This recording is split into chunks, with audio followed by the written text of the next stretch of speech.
Olá, poderosos. Aqui é o professor Renato Martins e vamos mais um vídeo de geografia.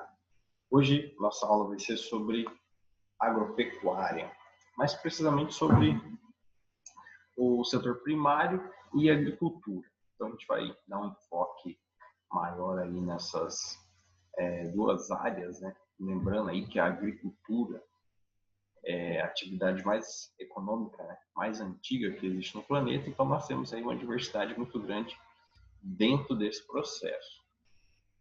A agropecuária está inserida no setor primário da economia, né? Então, só para a gente lembrar aí os três setores, os três principais setores da economia, né?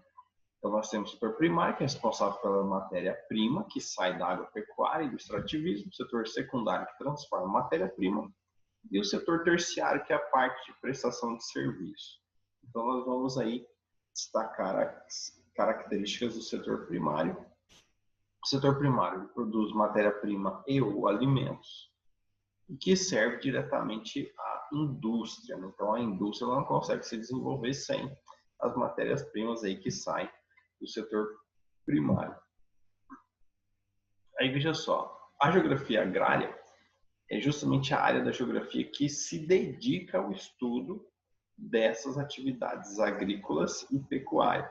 Então, a agricultura é uma técnica de trabalho no solo que tem como objetivo produzir alimentos ou matérias-primas, né, para atender necessidades alimentares da população, assim como a pecuária que tem fins comerciais. Finalidade primordial da agricultura é a produção de alimentos e matérias-primas.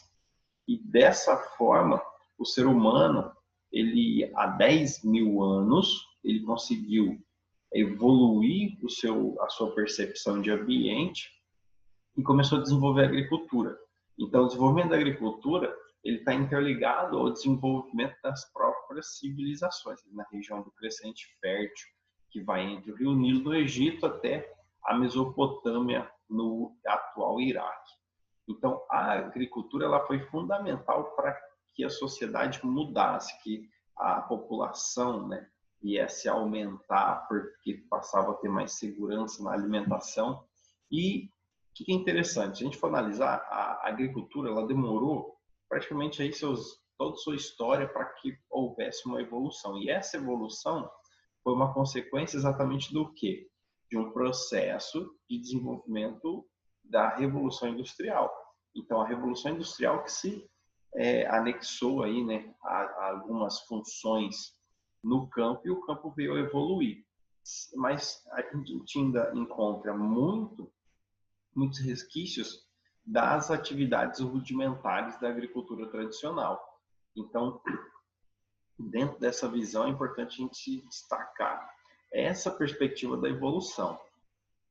A pecuária, né, também ela entra como todo esse processo de criação de animais. Então, tem muita gente que confunde pecuária achando que é só de gado, mas na verdade a pecuária é a criação de qualquer tipo de animais. Então, a pecuária é uma arte, um conjunto de processos e técnicas utilizadas na domesticação e reprodução, né, de animais com objetivo econômico, que ocorre também na zona rural. Então, os fatores responsáveis pela produção agrícola: os fatores naturais, clima, relevo, solo e recursos hídricos. E os fatores humanos, e aqui entra essa perspectiva da evolução da agricultura, né? Então, como os recursos humanos, desde o surgimento das civilizações, ele não teve uma grande evolução nesse cenário da agricultura, então a agricultura ela ficou sendo praticada da mesma forma durante praticamente toda a sua história, né? Então, só com o desenvolvimento tecnológico e científico, ali já no século XX, é que a agricultura se beneficiou desse processo e veio a ter uma evolução substancial ali. Então, esse desenvolvimento tecnológico envolve o quê? A mecanização, produtos químicos, sistemas de irrigação, entre outros. Então, ela contribuiu para o aumento da produção agrícola, reduzindo a quantidade de mão de obra, reduzindo a dependência das colheitas face às condições naturais. E, consequentemente, a produtividade se elevou muito, né? Então, aqui só para a gente fazer uma análise, veja só, da cana, né, por exemplo, dessa revolução técnica de produção e a presente associação da agropecuária e a indústria caracteriza o espaço agrário. Então, no Brasil, em 1830, a cana-de-açúcar era cultivada no sistema de plantation, que era uma monocultura tropical de exportação e que usava em grande escala mão de obra e mão de obra escrava. Aí, no século XX, a cana-de-açúcar ainda se mantém, na verdade, né, no século XXI aí, na economia do Brasil, só que mudou o cenário da exploração do trabalho, né? O trabalhador continuou sendo explorado, só que não da forma como era antes, né? Que era mão de obra escravizada. E aí, na década do século XX, a gente tem, na verdade, a escravidão moderna, a escravidão por servidão, ou trabalho à loja na escravidão, mas muda esse contexto, né, da exploração do trabalho escravizado. Só que já no século XXI, na verdade, a transição do século XX para o século XXI, você tem a inserção das máquinas, né, que vão eliminar aí a necessidade de mão de obra. Então, a terra é o seu principal fator de produção e é, portanto, capital. De acordo com as suas características e formas de apropriação e uso, surgem diferentes formas de produzir. Então, a gente tem algumas evoluções ao longo do tempo e também na perspectiva do acesso a esse capital. Então, quem tem acesso, ele tem ao capital, ele tem mais condições de mecanizar a sua produção. Aí, veja só, no que se refere à irrigação. A irrigação é uma técnica muito antiga, utilizada aí desde os primórdios da agricultura. Inclusive, se a gente for analisar, a agricultura ela surgiu numa região de alta irrigação, e aí a evolução da irrigação corresponde exatamente nesse processo aí de desenvolvimento tecnológico. Essa imagem aí, por exemplo, a gente observa, identifica pivôs de irrigação, que já é um processo de evolução tecnológica. E a irrigação, ela torna o solo produtivo o ano todo. Então, ela tem aí essa alta capacidade de aumento da produtividade dos cultivos. Outra técnica interessante também é a técnica de terraceamento. Ela é muito utilizada no sul e sudeste da Ásia, nas encostas das montanhas.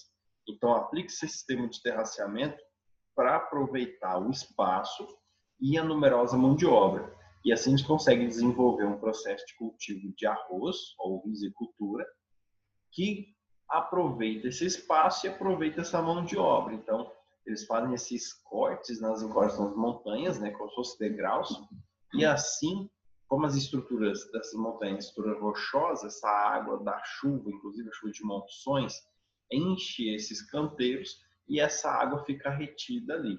Importante meio de cultivo do arroz, como a gente já falou aqui, né? Aí nós temos também o sistema de pousio. Então, basicamente, né, o que seria o pousio? Você divide a sua propriedade em áreas e sempre vai ter uma área que vai estar descansando, né? Ela fica ali parada. Uma área, geralmente, ela vai ficar ali no sistema de produção durante 3, 4 anos e ela descansa um ano. Então, vai depender muito do ciclo, né, de desenvolvimento da vegetação dessas áreas. Então, basicamente é isso, né? Você deixa um espaço da propriedade sem nenhum uso, sem nenhuma intervenção, então ele está descansando. Então, aí seria o pousio.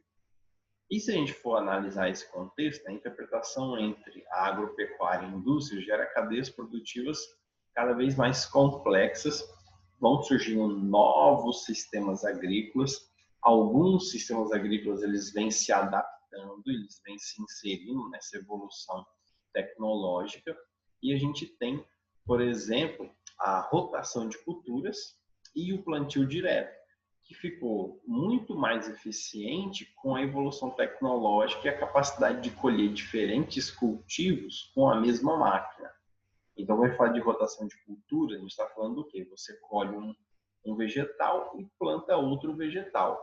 Quando você faz esse plantio logo na sequência, você também está desenvolvendo o quê? O plantio direto. Então, o plantio direto vai favorecer no sentido de que o solo fica protegido, ele não fica ali exposto às intempéries do tempo, né, ao sol, ao vento, à chuva, e assim ele consegue ter uma melhor qualidade, né? Então, tanto a rotação de culturas quanto o plantio direto. E nisso a gente encaixa exatamente nesse contexto da agricultura moderna e agricultura tradicional. A maior parte das técnicas agrícolas surgiram dentro desse contexto da agricultura tradicional, mas a tecnologia veio a evoluir essas técnicas, né? Então, ali, na agricultura moderna, predomina essencialmente nos países desenvolvidos e cuja produção destina-se ao mercado nacional e internacional, e onde se utilizam técnicas modernas que aumentam a produtividade. Já na agricultura tradicional, a produção destina-se ao autoconsumo ou ao mercado interno, utilizando-se de técnicas rudimentares, né? São as técnicas antigas, que em nada contribuem para o aumento da produtividade. Em alguns casos, ela pode até prejudicar o solo, né? Algumas técnicas agrícolas. Então, na agricultura tradicional, destaca-se a agricultura itinerante.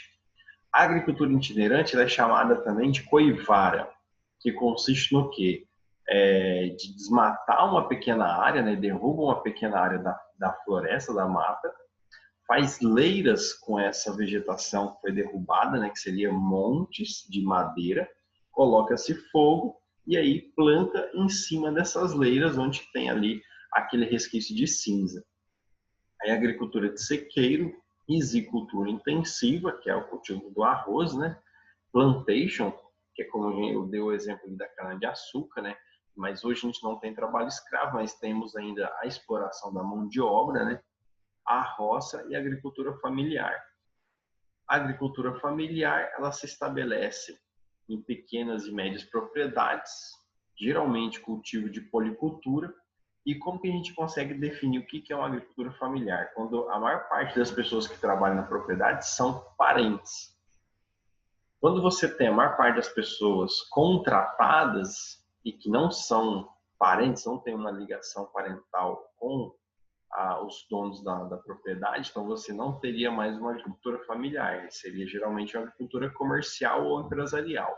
Então a agricultura familiar tem essa característica. E a roça está muito inserida nesse conceito da agricultura familiar e da agricultura itinerante. Então é um desenvolvimento de policultura, destinada ao consumo, né, subsistência e, se possível, vender os excedentes desse cultivo, né, dessa produção. Então, basicamente, o que nós tínhamos aí para destacar, né, dentro desse contexto das técnicas agrícolas são essas aí. Eu espero que você tenha gostado, tenha entendido e até a próxima.